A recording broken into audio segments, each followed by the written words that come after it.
including terror and like the Great War. He is the winner of the US National Book Award and several other major international prizes, as well as an Oscar nomination. His work has been published in over 40 languages. He is the co-founder of the global organization Narrative Forum, which equips young people to harness the power of storytelling to drive change within their communities. And this experience, as you will hear in his speech, is fundamental in his message of hope. Thank you. Please come.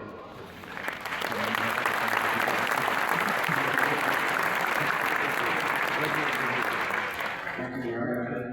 Thank you, Maria, for that extraordinary words of wisdom and advice and courage. A pilgrimage of repair. So, almost 100 years ago now, a series of letters went back and forth between Albert Einstein and Sigmund Freud.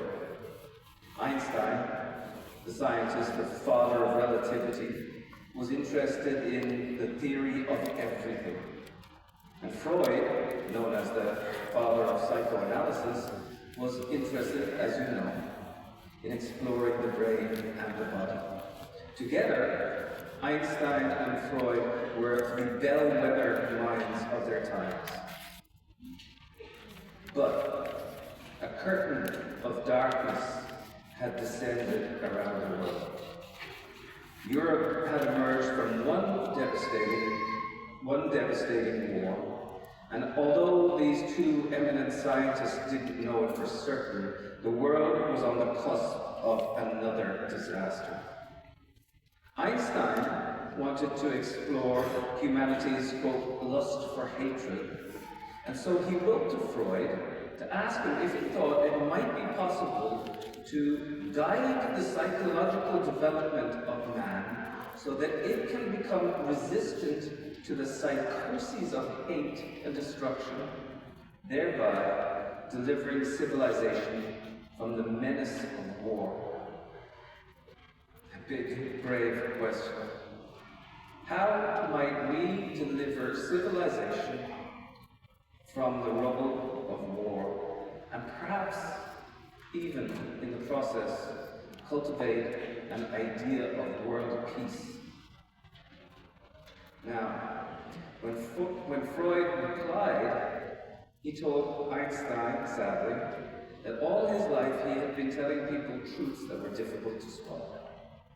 In his opinion, there was very little likelihood of humankind being able to counteract the vast evils of war. Humanity, he said, has always had an active instinct for hatred and destruction, and it would not, in his opinion, ever be possible to eradicate it. Still, there was a crack of light. Ending war might be impossible in the absolute, but standing up against it and fighting for peace and for justice was not impossible. Anything, Freud said, anything that creates emotional ties between human beings must inevitably counteract war. What should be sought by humanity, said Freud, was a community of feeling and a mythology of the instincts.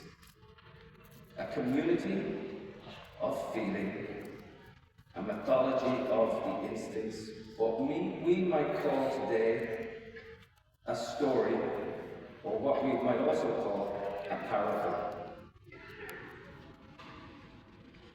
So, we live right now in the most and least human of times.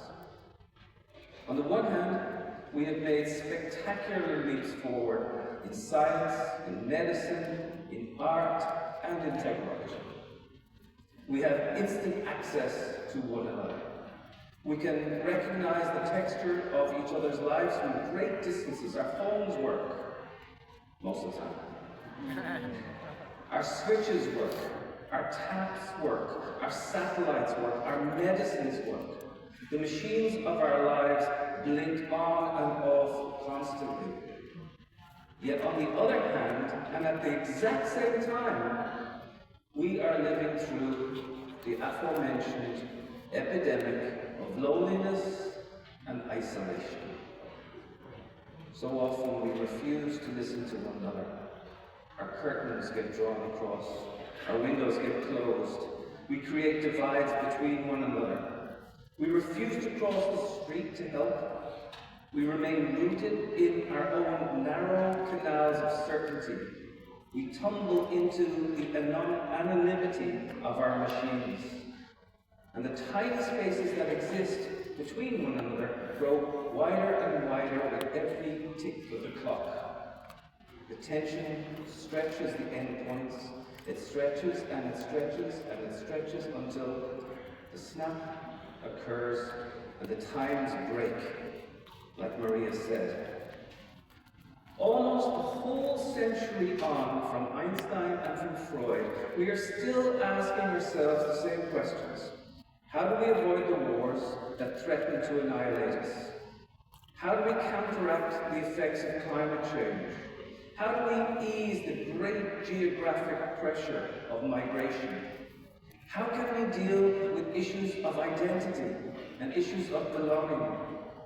How can we recognize one another across those deepening divides? And how can we use our undoubted brilliance, our technology, our medicine, our artificial intelligence, and our faith to communicate with one another? If the world is built of molecules and atoms, it is also built of stories. The least distance between us is not a millimeter or even a picometer. It is a story. This is how we find one another. Our lives touch. Our ideas touch. We spin off one another. We create new energy. The quarks of our experience make new building blocks. We cast a wide net of understanding. The world becomes more deeply patterned. So our stories matter. They can change the course of history. They can rescue us. Stories are the glue that hold us together because we are nothing, absolutely nothing, if we cannot communicate with one another. This is even more applicable when we get a chance to understand the stories of those who are seemingly different and seemingly distant to us. We stop, we listen to others, and we become bigger than ourselves. The world is, in fact, made of the stories of others, even those that we don't know, and maybe in particular, those that we don't know, or don't yet know. So, who can deny the humanity of the person when you have just heard his or her or their story? Who can slam a missile into a marketplace when you know the story of the woman who owns the fruit stand? Who can allow their politicians to refuse an emergency food truck into a war zone when you have heard the story of the child wasting away in the darkness?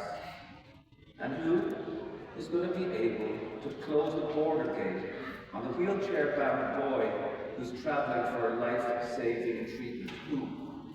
Let us ask ourselves that question this morning. Who? And let's just pause a moment, because perhaps the brutal and unfortunate truth is that in today's world, increasing numbers of us can. The crux of our contemporary dilemma is not so much silence as it is the act of silencing. When we refuse to listen to the stories of others, or more poignantly, when we refuse to let others tell their stories at all, or even more poignantly still, when we annihilate the stories of others, the world becomes a spectacle of narrowness. So our refusal to step beyond ourselves, or at least those who don't look like us, or sound like us, or vote like us, is at the core of our possible doom. This dangerous tightening has the capability of shutting us down entirely. Like an artery that has become blocked, we cut off our lifeblood, the heart surrenders. We must retreat into the jail of self. We cannot love our neighbor anymore because we have no neighbor but ourselves. And when we have no neighbor but ourselves, we have no meaning beyond the solipsistic gaze. So who are we if we are only ourselves? We become the very emptiness that we fear. The same emptiness that Maria just talked about. We allow great crimes to occur. The destruction of our environment, the annihilation of our neighbors, the proliferation of poverty to occur. We wire ourselves for meaninglessness. So if we, as a government or a church or a community, can deny another person their story, we can deny their very existence. This is a powerful and insidious weapon. It can sow fear, it can isolate, it can dehumanize. Fear sells, ignorance sells. Hatred, because of fear and ignorance, takes a foothold. And yes, lies abound. Rumors abound. Gossip abounds. A story denied is not made equal by a lie being told. This is where the imbalance of power comes in. Power is very well aware that you own and indeed limit the story of others. If you do so, if you limit their stories, you own everything, even the person themselves.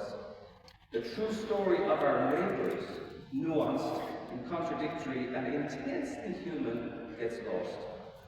The truth is put in handcuffs and then imprisoned. Without a story, the proximity and even the very existence of others is annihilated. It happens publicly in many places: Ukraine, Gaza, Sudan, but it also happens closer to home, deep within our own hearts too. So the nullification of the stories of our supposed enemies, who are really just our neighbors, is one of the world's most insidious weapons.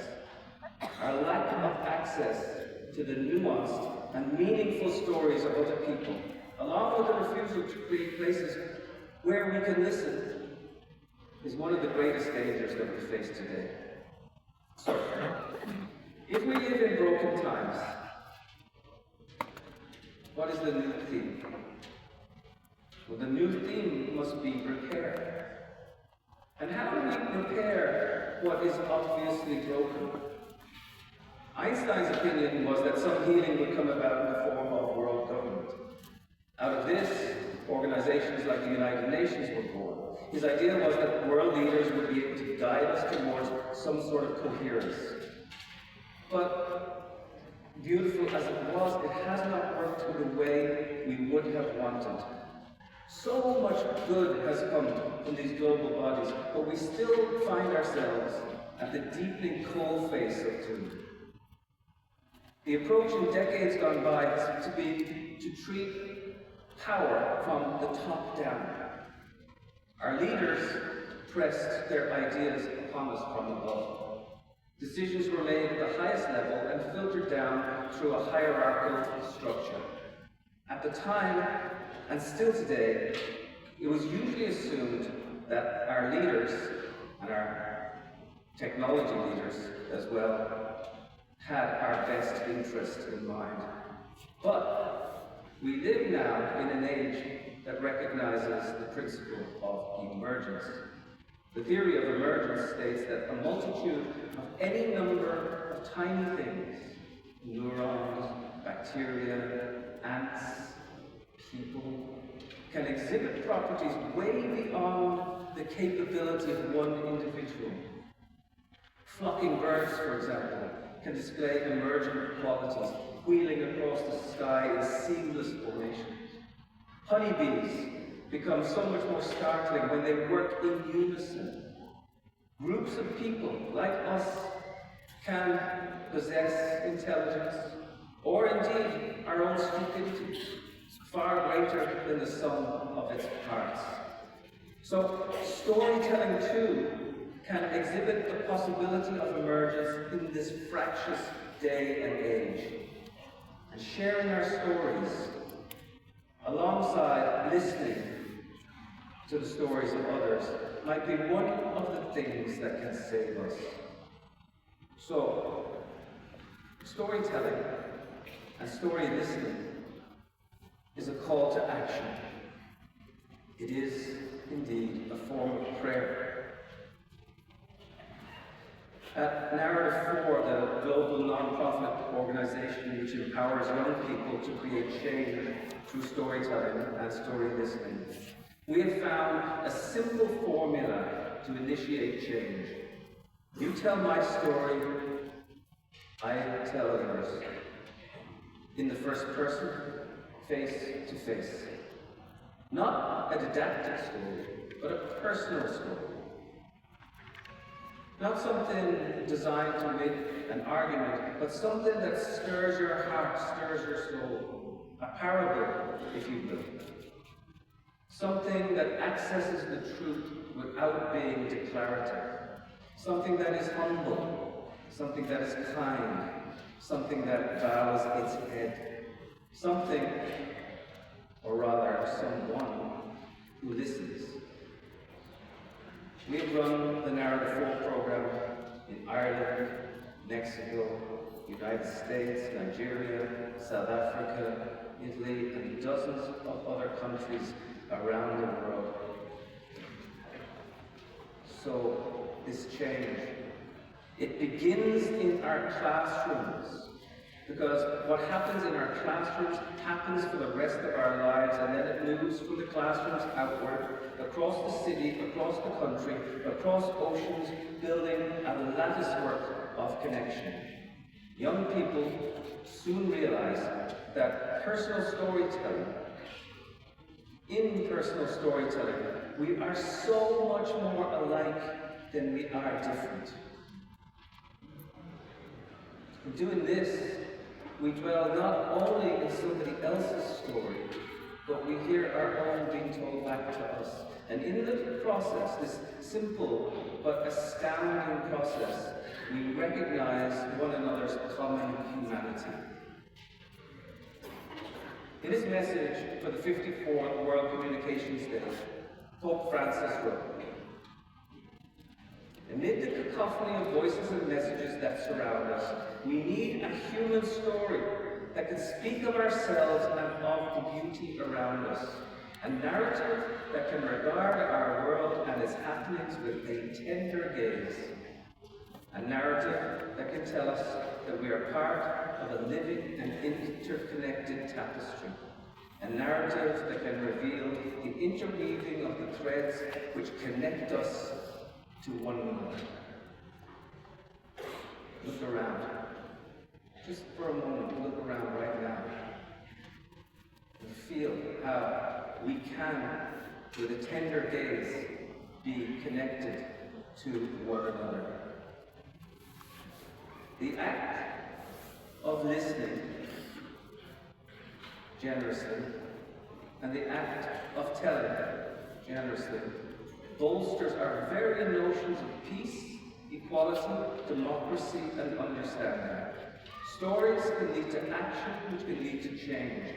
Rather than being applied from the top down, it is gathered from underneath. It comes from you. Even if we disagree with one another, even if we live across a border from one another, even if we have vastly different histories, even in fact, if we dislike one another. I have been blessed to have had the chance to write about two fathers, one Israeli, one Palestinian, Rami Elhanan and Bassam Aramen. Despite losing their daughters in separate incidents in the conflict, they have become good friends. And even more startling, they have maintained their friendship. They travel the world together, telling and sharing their stories. Their philosophy is simple and yet profound. What they say is this: we don't have to love one another. In fact, we don't even have to like one another, though we hope that we could. But we pray we must understand one another. And so, these men continue to travel, and they continue to tell their stories, and they have become, like you, pilgrims of hope. So this is the task that belongs to all of us: scholars, writers, mechanics, clerics, chefs, housekeepers. But in particular, it belongs to our teachers and our journalists, who are uniquely positioned to guide this principle of emergence. Among the pilgrims of hope that we salute here today, the teachers and the journalists and the communicators are the ones who guide us, uniquely positioned to help tell the stories of other people. They understand that for a story to be told, it must be properly listened to. These stories and the understanding of others can go outside the classroom, outside the newsroom, outside this hall, across the street, across the city, across the country, across the oceans, from continent to continent. And this then becomes our pilgrimage of repair.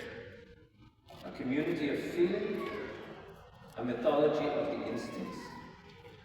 As pilgrims, we bow our heads on the rocky road and we move on, carrying our humanity, but most importantly, the humanity of others, from one place to the next.